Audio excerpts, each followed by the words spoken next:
Hello friends, math with Gajanan में आप सभी स्टूडेंट का एक बार फिर से स्वागत है। जैसा कि आपको पता है कि एसएससी सीएचएसएल 2020 के प्रीवियस ईयर के पेपर हम डिस्कस कर रहे हैं, जिसमें हमने लास्ट क्लास में 15 अप्रैल 2021 का जो शिफ्ट 1 का पेपर हुआ था वो हमने सॉल्यूशन किया था। आज की क्लास में हम देखेंगे कि शिफ्ट 2 में किस तरीके से क्वेश्चन पूछे गए हैं और आप इन्हें किस तरीके से कम समय में सोल्व कर सकते हो। तो चलिए शुरू करते हैं। सबसे पहले पहला क्वेश्चन आपको दे रखा था, किस टाइप से दे रखा है और आपसे पूछा है कि 5x + 3 का मान क्या होगा। तो देखिए सिंपली इसमें क्या है, आपको इसमें यह गिवन है कि ये a क्यूब है, ये b क्यूब है और ये c क्यूब है। ठीक है, इसे हम क्या लिख सकते हैं 3 × 2x - 5 और इसका कंप्लीट का क्यूब, इस तरीके से लिख सकते हैं।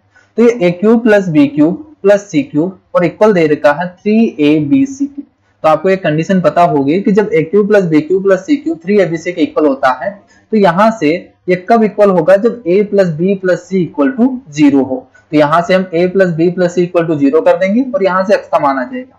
तो देखिए यहाँ से a ये है, b और c। ठीक है, तो a b और c का मान क्या होगा, देखिए c का मान यहाँ से क्या होगा 2x - 5 ये है।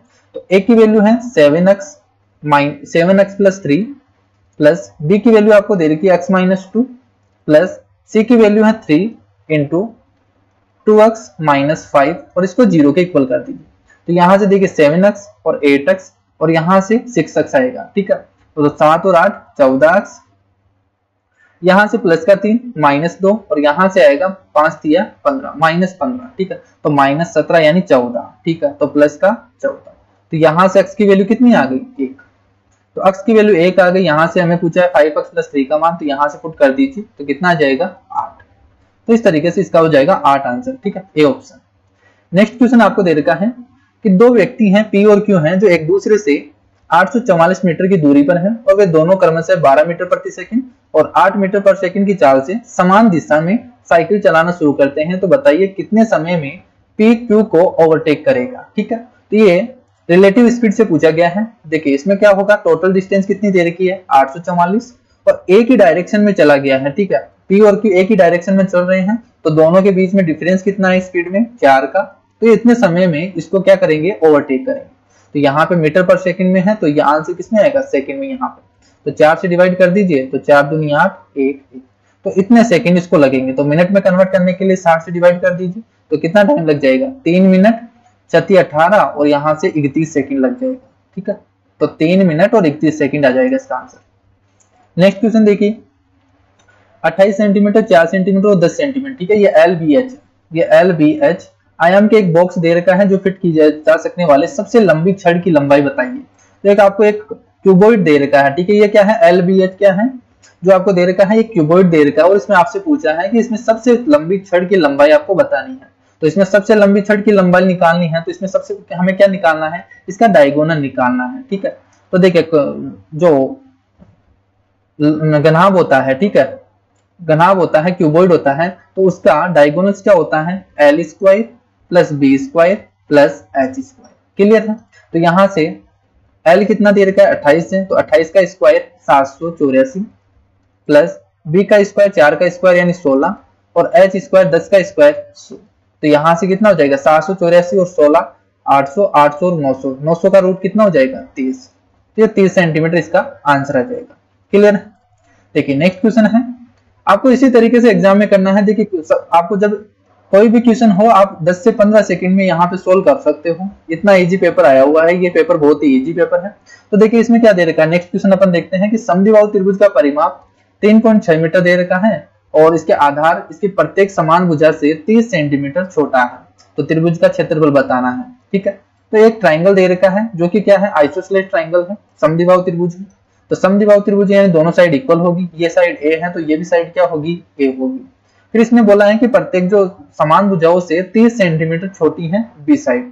जो सेकंड वाली ये साइड है B, तो ये साइड है जो दोनों समान इक्वल साइड है A से कितनी कम है 30 सेंटीमीटर। तो इसकी लेंथ है A - 30। क्लियर है, तो यहां से इसका परिमाप दे रखा है, इसका परिमाप 3.6 सेंटीमीटर दे रखा है यानी इनको जोड़ दीजिए तो 3A देखिए ये दे रखा है सेंटीमीटर में और यहाँ पे दे रखा है मीटर में। तो इसको सेंटीमीटर में कन्वर्ट करेंगे तो क्या हो जाएगा A - 0.3 मीटर, ये हो जाएगा। तो यहाँ से तो कितना हो जाएगा, देखिए इनको जोड़ दीजिए, 3a माइनस 0.3 इक्वल टू कितना दे रखा है 3.6। तो यहाँ से 3a की वैल्यू कितनी आ गई 3.9 और a की वैल्यू कितनी आ जाएगी 1.3। क्लियर है, तो यानी ये कितना है 1.3 है और ये वाली साइड कितनी हो जाएगी 1.3 माइनस 0.3 यानी 1 और ये वाली साइड भी कितनी है 1.3।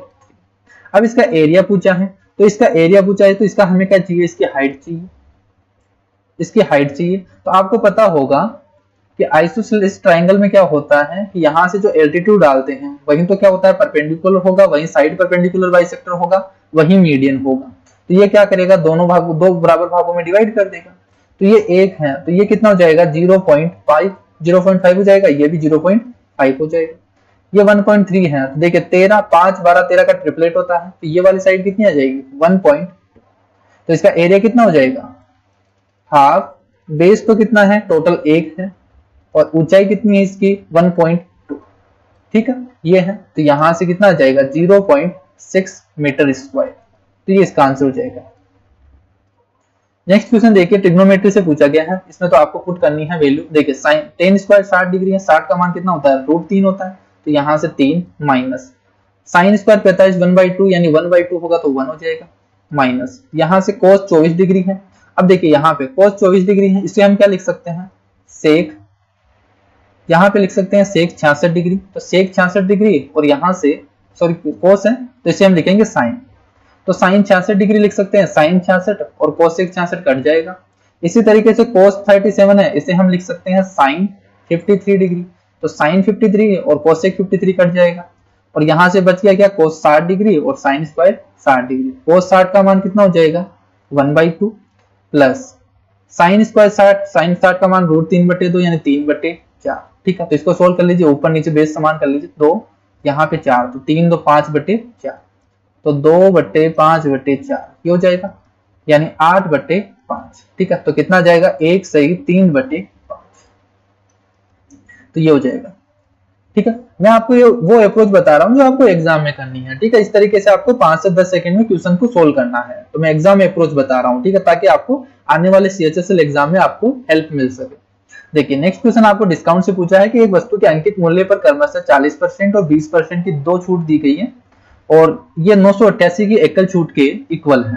ठीक है, आपको बताना है इसका अंकित मूल्य। देखिए 988 रुपए में बेचा गया है और इस पे छूट कितनी दी गई है 40% और 20%। तो यहाँ से एकल छूट कितनी हो जाएगी, आपको फॉर्मूला पता होगा, ये मैंने आपको पिछली शिफ्ट में ही बताया था, a + b - ab/100।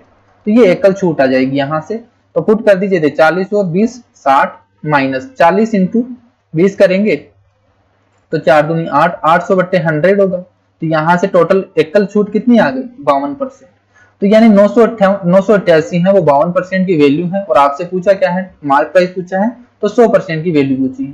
तो यहाँ से देखिए यहाँ से डिवाइड कर दीजिए आप, तो यहाँ से ये कटेगा 19 बार कट जाएगा, तो यहाँ से कितना आंसर आ जाएगा इसका 19। क्लियर है, तो इस तरीके से आपको करना है एग्जाम में क्वेश्चन। नेक्स्ट क्वेश्चन देखिए, 9 वर्ष का साधारण ब्याज मूलधन के 45% के बराबर है तो वार्षिक ब्याज की दर बताइए। देखिए 45% का मतलब कितना हो गया 9/20 यानी 20 रुपए पे कितना मिलता है 9 रुपए। तो 9 साल में, ठीक है 9 साल में 20 रुपए पर 9 रुपए मिलते हैं, तो 1 साल में कितना मिलेगा 1 रुपए मिलेगा। ठीक है, देखिए 9 साल में कितना मिलता है इसको 9 रुपए मिलता है, कितने रुपए पर 20 रुपए पर, तो 1 साल में कितना मिलेगा 1 रुपए मिलेगा। तो 1 रुपए मिलेगा कितने पर 20 रुपए पर इंटू 100, तो इसकी परसेंटेज कितनी आ गई 5%। तो ये इसका आंसर हो जाएगा। क्लियर है, तो आप डायरेक्ट वैसे भी कर सकते हैं। देखिए प्रिंसिपल क्या होगा 20 है तो सिंपल इंटरेस्ट कितना होगा, देखिए 20 रुपए पे कितना मिलता है 9 रुपए मिलता है और यहाँ पे टाइम कितना देर का है 9 साल। तो यहां से रेट निकाल लीजिए, रेट क्या जाएगी SI upon principal into time into 100, ये करेंगे तो यहां से कितना आ जाएगा 5%। या आप यहाँ पे डायरेक्ट सोच सकते हैं। ठीक है, एग्जाम में आपको डायरेक्ट सोचना है। देखिए 9/20 है तो 9 साल में 9 रुपए मिल रहे हैं तो 1 साल में 1 रुपए मिलेगा, 1 रुपए मिल रहा है 20 रुपए पे यानी 5% डायरेक्ट। क्लियर है, देखिए नेक्स्ट क्वेश्चन है कि एक वस्तु को 86 से 8,670 रुपए में बेचकर किसी व्यक्ति को 15% की हानि होती है, यानी 8,670 है, ये किसकी वैल्यू है 15% की हानि होती है यानी 85% की वैल्यू है, 85% की वैल्यू है। और आपसे पूछा है 15% का लाभ कमाने के लिए इसे कितने में बेचना चाहिए, तो 15% का लाभ कमाने के लिए इसे 115 रुपए में बेचेंगे। तो यहाँ से सोल्व कर लीजिए।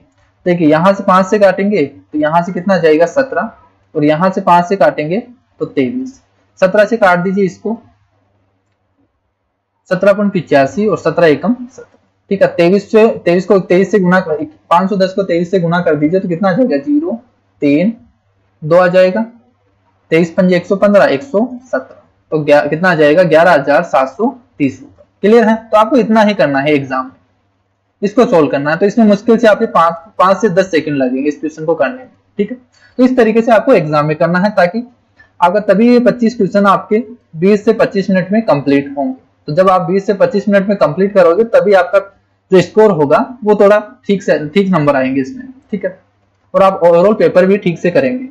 देखिए यहाँ से आपको दे रखा है, ये दे रखा है और आपसे पूछा है कि ये वाली वैल्यू क्या होगी। देखिए यहाँ पे दे रखा है a माइनस बी की वैल्यू दे रखा है, आपसे pm दे दिया, और यहाँ से पूछा है कि a square minus b square क्या होगा। तो देखिए a square minus b square क्या होता है, a प्लस बी और a माइनस बी, ये होता है। आपके पास a माइनस बी तो दे रखा है, आपको क्या चाहिए a प्लस बी।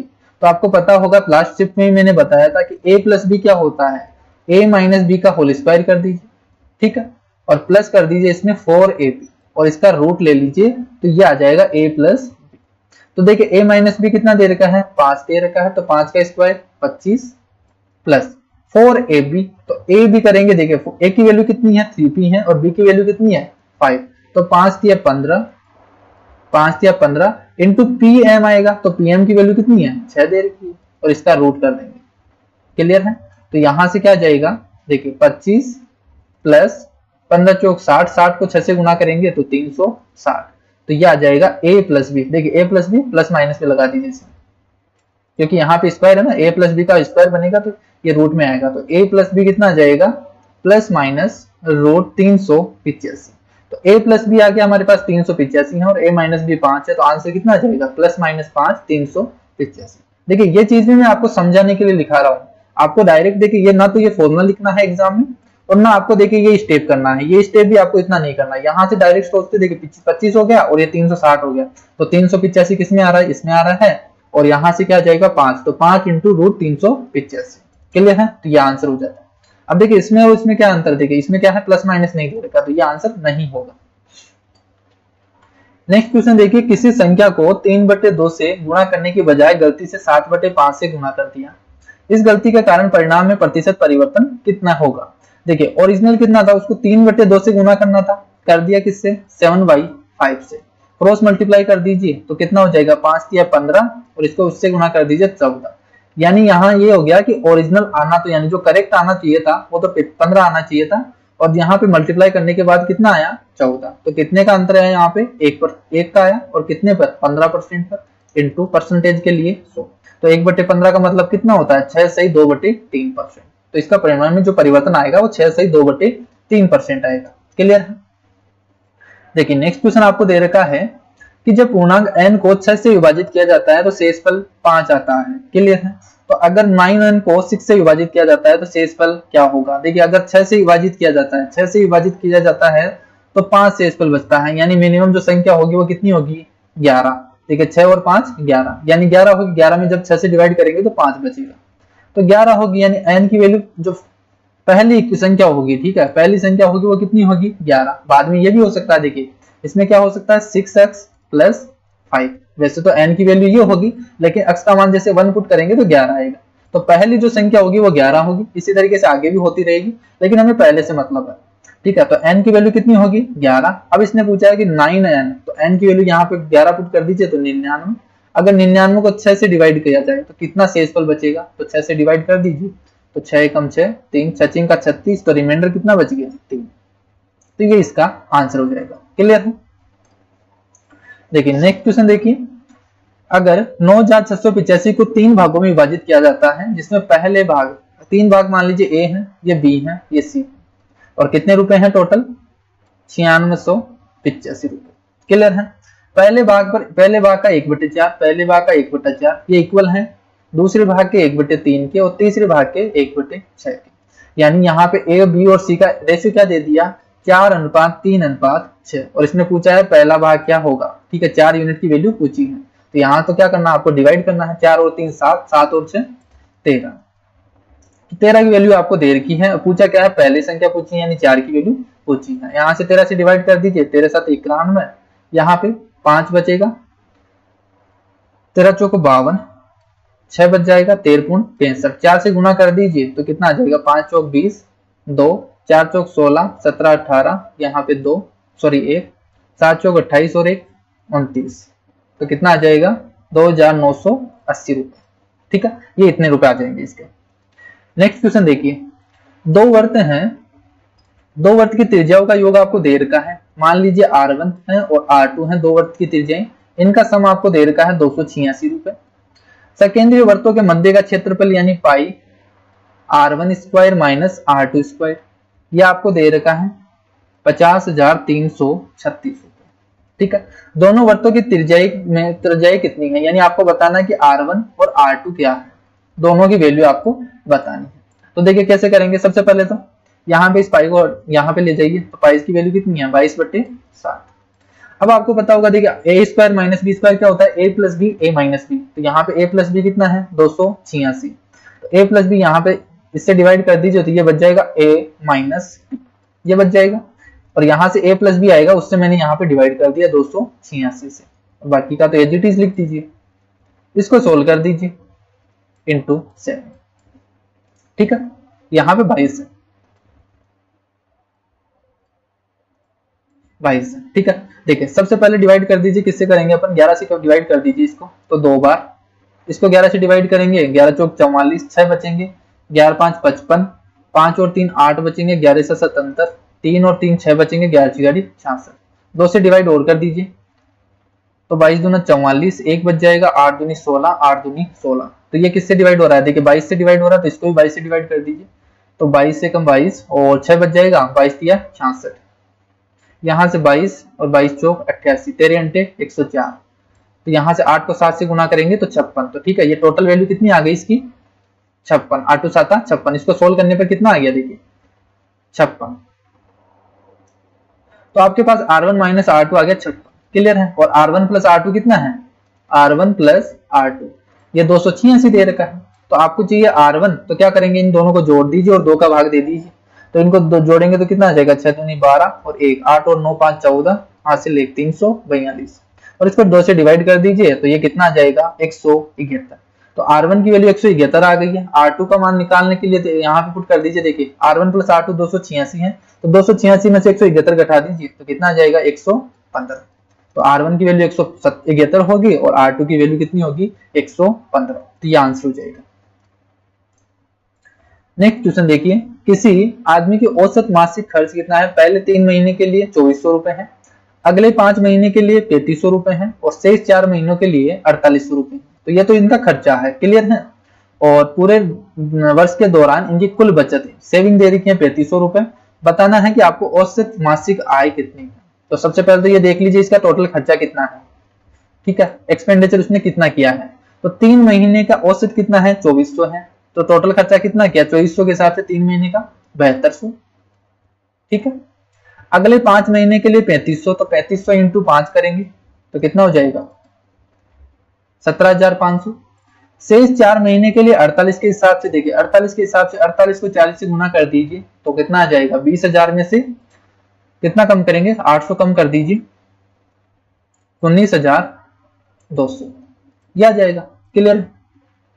तो यहां से तो टोटल खर्चा आ गया, तो टोटल खर्चा कितना आ गया, देखिए जोड़ दीजिए 5 और 4 9, 7 7 14, 14 9 23, हासिल 2 2 4, तो 43,900 रुपए इसका खर्चा हो गया, ठीक है। अब इसने बचाया कितना है, सेविंग कितनी की, सेविंग इसने की है टोटल 3500 रुपए, तो टोटल सेविंग इसने कितनी की है 3500 रुपए,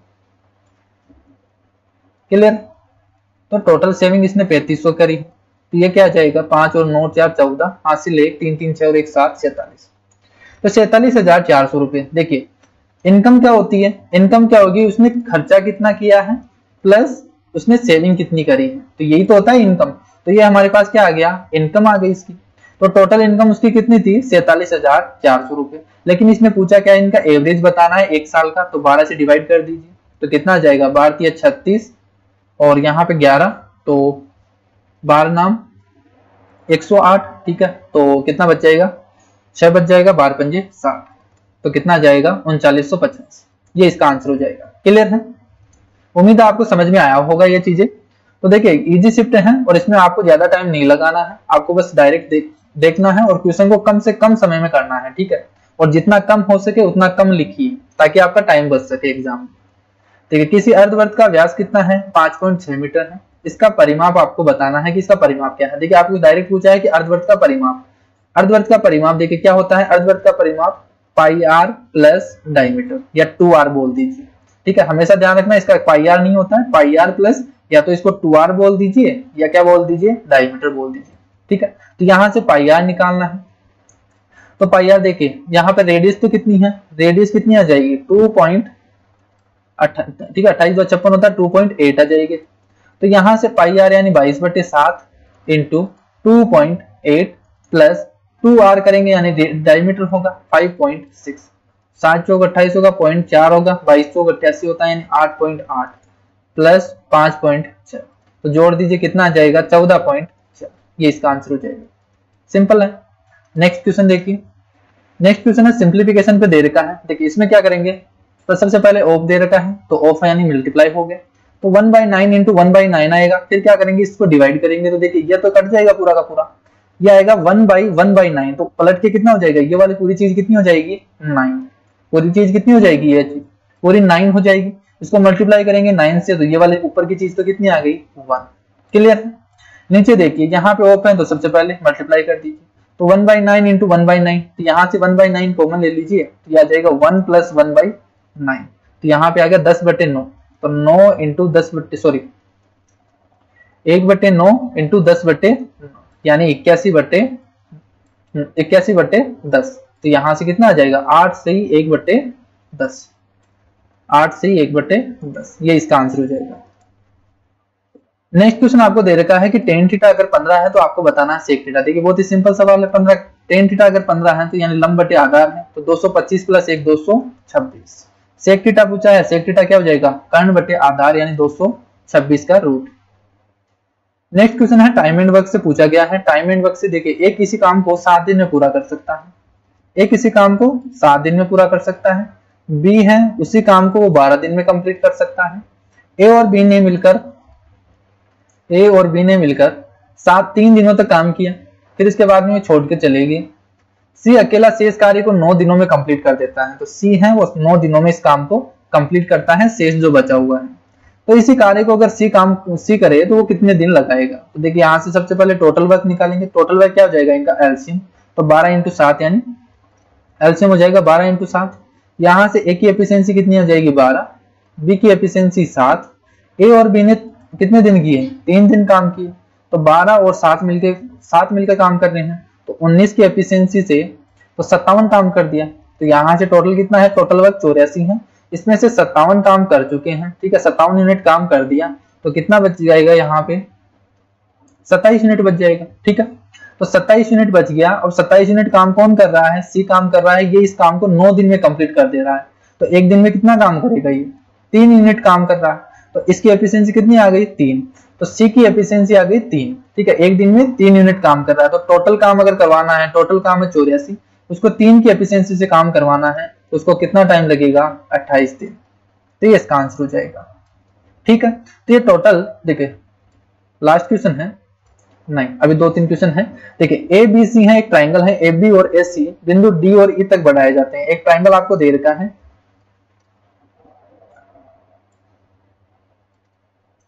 एक ट्राइंगल आपको दे रखा है लेकिन नहीं बन रहा, ठीक है। एक ट्राइंगल आपको ए बी सी दे रखा है, इसमें आपसे बोला है कि अगर ए बी और ए सी को आगे बढ़ाया जाता है और डी और ई बिंदु तक, ठीक है, डी और ई बिंदु तक इसे आगे बढ़ाया जाता है, और इसके बाह्य कोण समद्विभाजक, बाह्य कोण समद्विभाजक देखिए बाह्य कोण ये है, तो इसका कोण समद्विभाजक ये और इसका कोण समद्विभाजक, ठीक है। ये बिंदु मिलते हैं आई पर, ये बिंदु आई पर मिलते हैं, और आपसे दे रखा है कि एसीबी एंगल सी का मान दे रखा है 66 डिग्री, और एंगल एबीसी बी का मान दे रखा है 44 डिग्री। क्लियर है। और आपसे पूछा है BIC का मान, ये वाला एंगल पूछा है। तो देखिए आपको पता होगा ये फॉर्मूला, इसका फॉर्मूला क्या होता है 90 माइनस a/2, 90 माइनस a/2 होता है, यानी ए एंगल चाहिए। तो ए एंगल क्या हो जाएगा, दो एंगल दे रखे हैं, तीसरा एंगल क्या हो जाएगा 180 में से घटा दीजिए इन दोनों को जोड़कर, तो 6 4 10 यानी 110, तो 180 में से 110 घटाएंगे तो 70, 90 माइनस a/2 यानी 90 में से कितना घटा दीजिए 35 घटा दीजिए, तो 90 में से 35 घटा दीजिए यानी कितना आ जाएगा 55 डिग्री। ठीक है, तो आपको ये करना है। नेक्स्ट क्वेश्चन देखिए, नेक्स्ट क्वेश्चन देखेंगे। देखिए x plus y equal to 5 दे रखा है, x square plus y square equal to 17 दे रखा है, और x माइनस वाई का होल स्क्वायर पूछा है। तो देखिए x माइनस वाई का होल स्क्वायर क्या होता है, x square plus y square minus 2xy होगा।